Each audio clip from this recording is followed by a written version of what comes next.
gentlemen, boys and girls, children of all ages, Stay Word Network proudly brings you Cards Subject to Change with Hassel. That's right, people. This is where we tackle the what ifs of professional wrestling here on the Nerdy Man Room Show channel. So, without further ado, it's been a while. Let's get back to what we were here for, right? The what ifs. So this week we're going to go with what if Stone Cold Steve Austin had returned to WCW in 1999. Now, as we know, 99 was the year that Steve, he went out with the neck injury. He had a match, and he just had lingering things. He couldn't take the toll any longer of the WWF with his neck the way it was.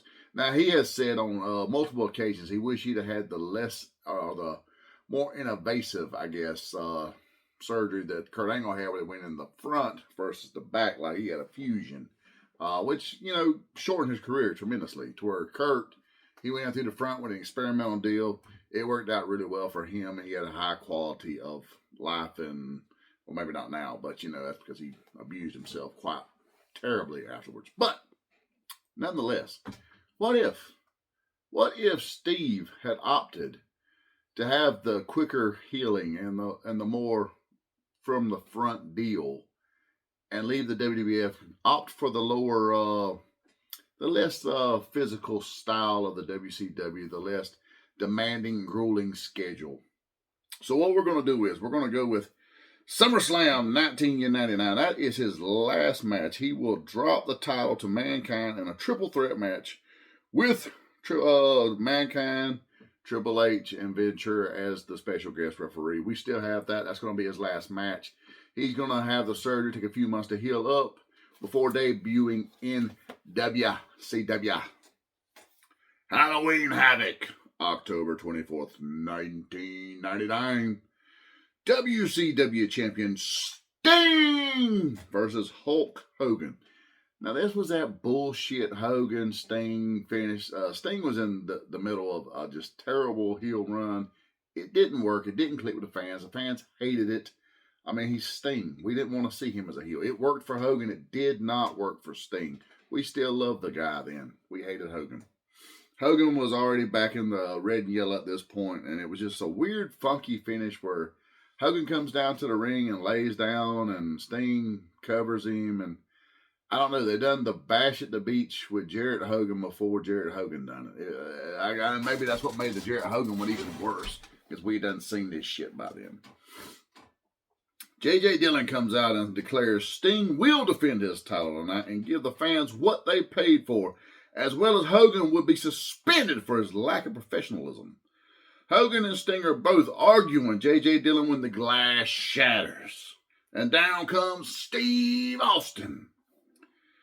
He stuns Hulk in the middle of the aisle and continues to the ring. Sting, who's a heel at the time, takes a stunner as well as Austin. Takes a swing at Austin with his bat, but misses. Austin nails a stunner for the 1, 2, 3, and new WCW World Heavyweight Champion, Steve Austin. Now, we get it, people. I don't know if he could have truly been Stone Cold or not, because I know he came up with Stone Cold, but I don't know how much of that was trademarked by Vince. But he's going to be Steve Austin. He was Steve Austin in WCW before. And if I let a Stone Cold slip here and there, don't you fuck it with me, okay? The roof will blow off the arena as Stone Cold Steve Austin celebrates. Nitro opens up to the new world champion, Austin, marching down to the ring. After his four-corner entrance, he is interviewed by Mean Gene. Steve Austin, obviously no one expected you to be in attendance last night, let alone winning the world title. What brings you back to WCW? Man, Mean Gene was just a beast, wasn't he? Austin, obviously winning the world heavyweight title, you dumb son of a bitch. 4 years ago, Eric Bischoff, you fired me via FedEx. Well, I went and set the world of professional wrestling on fire for an even dumber son of a bitch like you. I'm back to WCW, and we're about to find out what Stone Cold Steve Austin 316 stands for. Now, he might could have got away with the Austin 316. I'm not 100% sure who actually has that trademark, because he still represents that today. Sting would come out demanding a title match, as he never signed a contract to face Steve Austin last night. He is contractually obligated to face Hogan, and he did. J.J. Dillon comes out and states that the champion is obligated to any match that the board deems fitting. However, as the former champ, he is owed a rematch. And Sting, you had that in your clause of the contract at Mayhem. You will get a match against Austin. He will defend the title against Sting. Sting is smiling as Austin hits a stunner and drinks his beer. Hit them Steve Weisers. Next week on Nitro, we get Stone Cold Steve Austin versus Chris Benoit. In the main event, we'll get an exciting matchup. White hot crowd behind Austin. Austin picks up the win via stunner. Afterwards, he is attacked by Sting and Luger when Bret Hart, of all people, comes down with a chair and clears house, running Sting and Luger out of the ring. Show closes as Austin and Bret stare each other down. On Thunder, the thunder and the lightning. Mean Gene interviews Bret the Hitman Hart and asks why he would help Austin given their storied history. But before he can answer, the glass shatters and out comes Austin. The world champ says he wants to know the same damn thing. The Hitman states that's why he does not like Austin. He does, after their wars, respect him, and it was the right thing to do. Bret was becoming a good guy in WCW, and it was actually working. He was getting over. Russo, that's the one thing he got right. And Stone Cold looks at him and says, all the times I left you laying in the ring, you won't come down there and help me because you respect me? Stone Cold don't buy that. Hart looks at him and says, DTA, Steve. Welcome to WCW. Hart then walks away. At Mayhem, November 21st, 1999, Bret Hart wins a #1 contenders match against Chris Benoit. Now, they had a great match at 99 for the world title, actually. But it's going to be a #1 contenders match here. So, in the main event, we get WCW champion Stone Cold Steve Austin versus Sting. Fast-paced matchup as the fans are on the edge of their seat. Back and forth. The announcers touching on their history with the Dangerous Alliance. A little throwback to back in the day. In the closing moments, Luger comes down with a bat but is stopped by Bret Hart. This distracts Sting, who is nailed with a stunner for the 1, 2, 3, and still world champion Steve Austin. On Nitro, the bill for Starcade begins with Hart versus Austin for the World Heavyweight Championship. This is billed as a face versus face encounter, actually. We should begin to get the vintages each week of the band is back together as well. On Nitro, the week of Starcade, the main event, we get the Outsiders versus Steve Austin and Bret Hitman Hart. Huge main event rating on this one right here.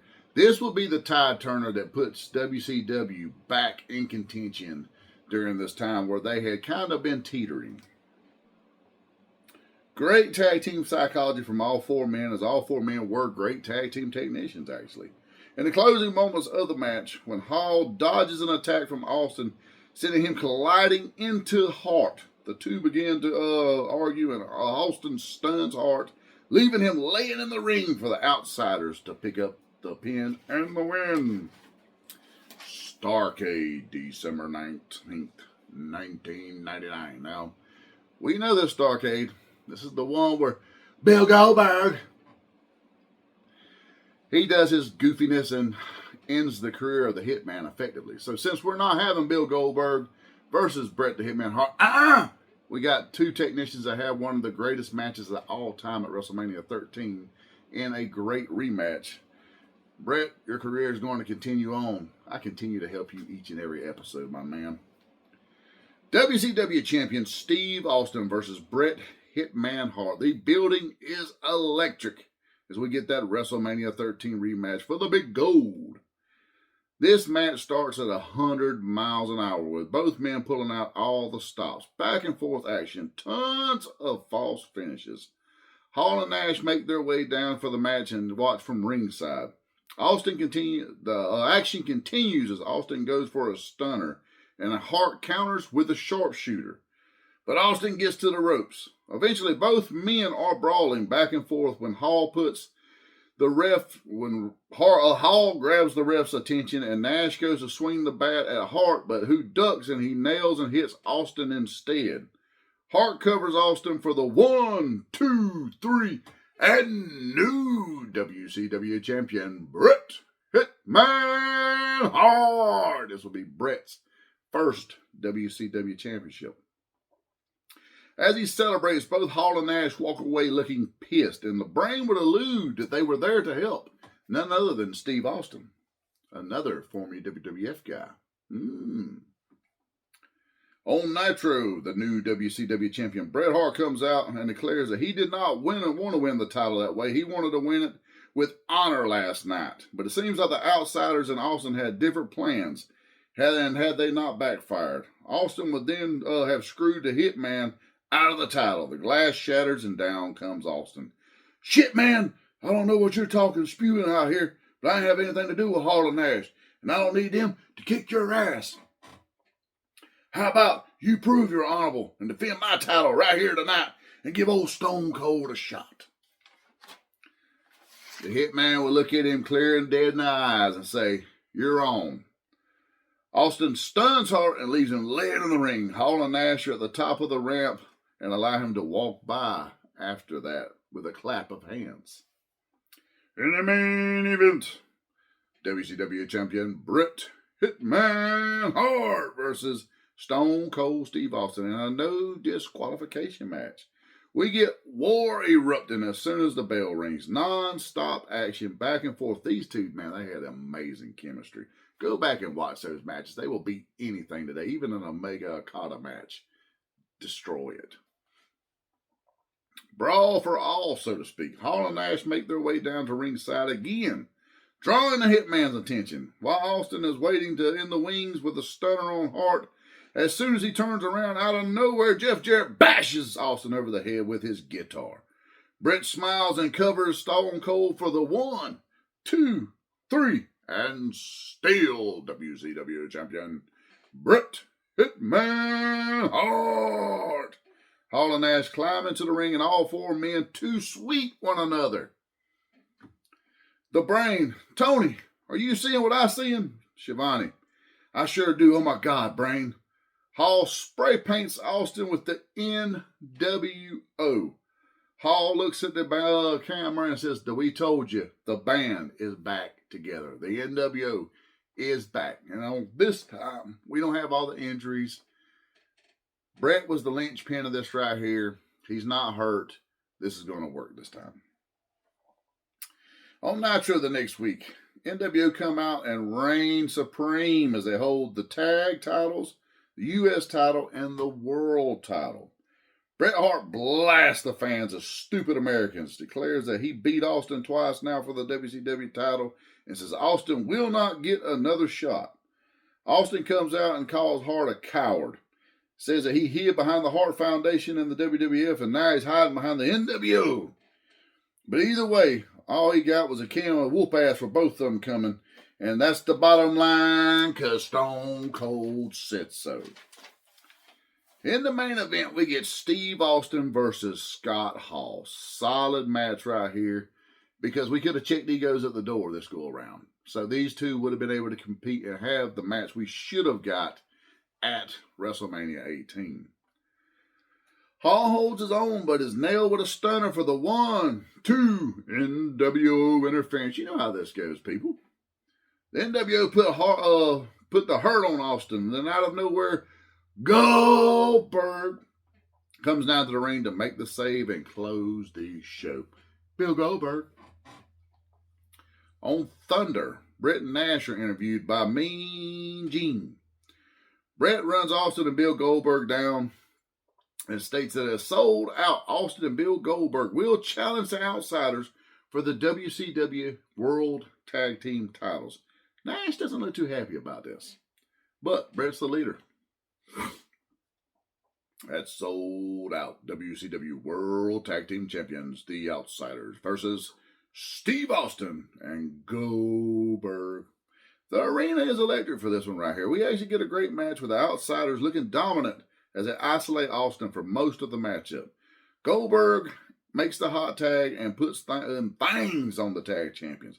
Austin tags back in and hits a stunner on Hall for the 1, 2, 3. And new WCW World Tag Team Champions, Steve Austin and Goldberg. On Nitro, we get the new tag team champions coming out, and they have a beer bash to celebrate their win. Benoit and Dean Malenko come down and challenge the champs to a match on Thunder. Goldberg looks at them and says, "You're next." Later in the night, Bret Hart was squashing Steve Austin lookalike with the sharpshooter. On Thunder, we get a backstage segment with the tag team champions where we begin to get the seeds of DTA between Austin and Goldberg. You kind of get the, hey, these guys may not trust one another. Main event, the World Tag Team Champions, Austin and Goldberg versus Benoit and Malenko. Now, the champs would make short work of the so-called vanilla midgets, I'm sorry, and they're going to pick up the win. This will be Benoit and Malenko's last match in WCW before they went to the WWF and formed the Radicals. Sorry, guys, Revolution is done. The next few weeks, the tag champs dominate weekly. On Nitro, we get a 6-man tag match with the tag team champions and Sid versus Bret and the Outsiders. Now, this would have been pay-per-view quality, people, on free TV. And this is why, even in WCW's dying days, they were putting out high ratings that beat anything we got today, people. Debate me. Go pull your numbers. They don't lie. Before the matchup, the NWO stopped Austin and offered him his rightful place with the NWO. Hall says, think about it. Goldberg later confronts Austin about this as he is not too happy. In the main event 6-man tag match, Bret and the Outsiders keep teasing Stone Cold Turner as the NWO only fights Sid and Goldberg. Sid gets pissed mid-match and chokeslams Austin, and then Goldberg. Then leaves with Bill Goldberg down. Nash will powerbomb Austin for Bret to pick up the win. They laugh afterwards and say, surprise. Thunder, the tag team champions, nose to nose backstage arguing. Austin tells Goldberg to go take the tag titles and fuck off. On Nitro, Austin versus Scott Hall. This is just a bar fight right here. Goldberg comes down to distract Hall, who eats a stunner from Austin for the win. Afterwards, spear, jackhammer to Hall. Austin and Goldberg shake hands and say, one down. On Thunder, Jeff Jarrett, that J-E-double-F, J-A-R-R-E-double-T. Jeff Jarrett, the man with a stroke versus Goldberg. Goldberg slaughters Jarrett, and I mean slaughters him. Austin comes down and they take Jarrett out as well. 2 down. Later in the show, Hart and Nash, they declare they always have an ace or two up their sleeves. Nitro, WCW #1 contenders matchup at Spring Stampede is announced with the tag champions Austin and Goldberg versus Sid in a triple threat match. In the #1 contendership matchup, Sid, however, Austin and Goldberg, they kind of worked together for a while, working Sid over for his betrayal a few weeks earlier, before turning face to face to each other. Out of nowhere, all hell breaks loose, and then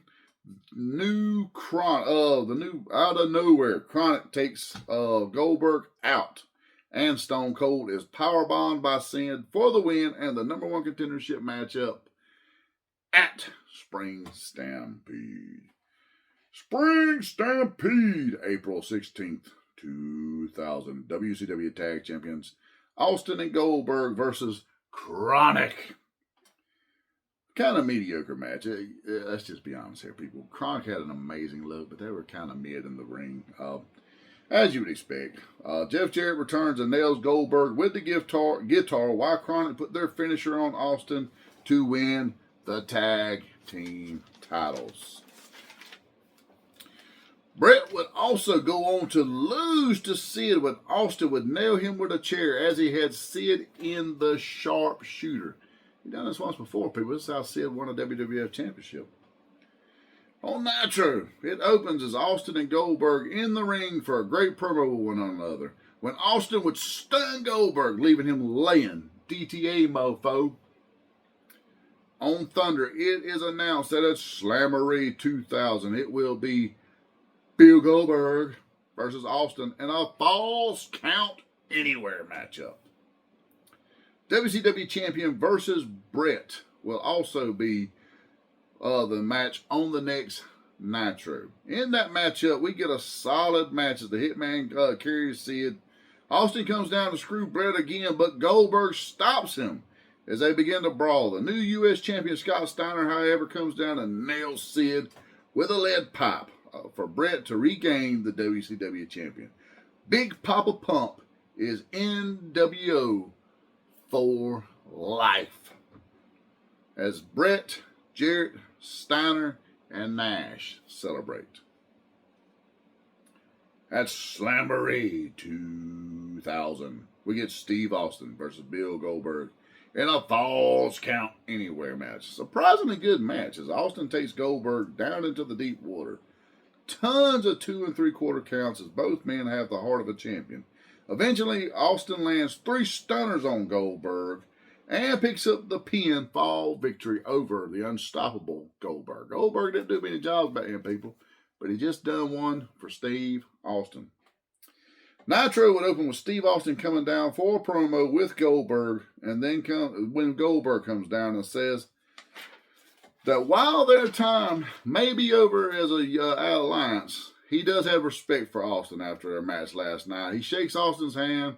Goldberg exits the ring when the commissioner, Terry Funk, comes out and tells Austin that with his win last night, he has earned himself a WCW title match at the Great American Bash in a no-holds-barred match versus Bret Hart. Hart and the NWO come out and they are livid. And Bill Goldberg also looks pissed as he didn't realize had he won, he would have got a title match. The Great American Bash, June 11th, 2000. No holds barred match. WCW champion Bret Hitman Hart versus Steve Austin. We get an outstanding 28-star Meltzer match. Absolute Muda scale bloodbath between these two. Austin has the match won when Steiner hits him with the lead pipe, allowing Hart to be drugged over and laid atop Austin for the win. Nash and Jarrett join as they assault Austin after the match. Goldberg comes down for the save, and the NWO scatters as he stands there over Austin and he makes it back to his feet just to hit a jackhammer. That's right, people. Bill Goldberg has joined NWO 2000. The crowd is in disbelief. The lights go out, and when they come back on, it's Sting who has made his return. He hits the ring, and he clears house of the NWO to clear the show. On Nitro, the NWO call Goldberg down to officially join them as he enters the ring and sweeps the group. The fans have turned on him, and the second Austin arrived, he was their new shining toy. In the words of the immortal Hulk Hogan, the fans can stick it. Hart says, and Sting, we suggest you go back to the rafters because this is none of your damn business. Austin then, he misses the next few weeks to sell the beating while Sting holds down WCW. On Nitro, U.S. champion Scott Steiner versus a mystery opponent due to Commissioner Funk. Then that glass shatters and down comes Austin. Steiner tries to teach Austin in the opening moments of the match, taunting, but during this time, he catches a stunner. Funk counts the 1, 2, 3 for a new United States champion as Stone Cold Steve Austin is once again the United States champion of WCW. The NWO storm down to the ring. Sting drops down with a bat to make the save to close the show, and this is just pandemonium, people.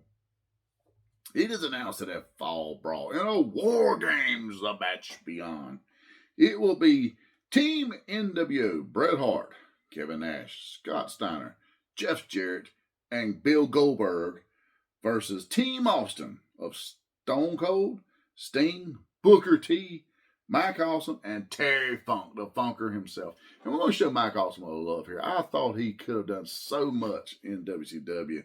Maybe that's a whole different one right here for us one day.